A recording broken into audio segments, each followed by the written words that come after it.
ልጆቹ ሌሊት ወይም በመኝታ ጊዜ ሽንት በማምለጥ ተቸግረዋል? እንግዲያውስ ይህ ቪዲዮ የእርስዎ ነው፣ ተከታተሉ። እንዴት ናችሁ? ዶክተር ነብዩ ሽታዬ ጠቅላላና ልዩ የህፃናት ቀዶ ሕክምና ባለሙያ ነኝ። ህፃናት ልጆች እስከ 5 ዓመት እድሜያቸው እንቅልፍ ጊዜ ወይም በመኝታ ጊዜ ሽንት ሊያመልጣቸው ይችላል። እሱ የእድገት ጉዳይ ነው፣ ኖርማል ነው፣ የሚጠበቅ ነው። ነገር ግን 5 ዓመት ሞልቷቸው ሽንት የሚያመልጣቸው ከሆነ ሕክምና ያስፈልጋቸዋል። ጉዳዩም ሕክምናም አለው። ስለዚህ ህፃናት ልጆች ሽንት የሚያመልጣቸው በምን ምክንያት ነው የሚለውን ልንገራቸው።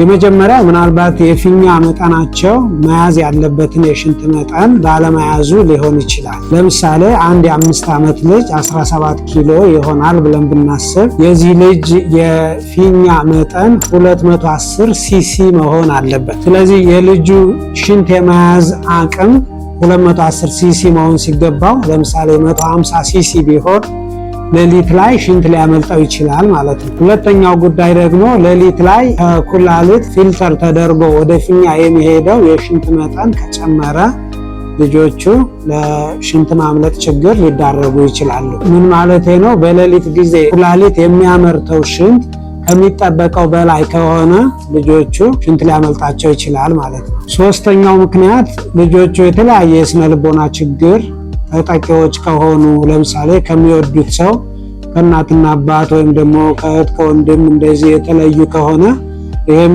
ለሽንት ማምለጥ ችግር ሊዳርጋቸው ይችላል ማለት ነው። ስለዚህ 5 ዓመትና ከዚያ በላይ የሆኑ ልጆች በመኝታ ሰዓት ሽንት የሚያመልጣቸው ከሆነ ከላይ ከጠቀስኳቸው ምክንያቶች የትኛው እንደሆነ ተለይቶ አስተማማኝ ሕክምና ስለሚሰጥ የሕክምና እርዳታ ይጠይቁ፣ ይታከሙ፣ መፍትሄ ያግኙ። ስለምትከታተሉን እናመሰግናለን።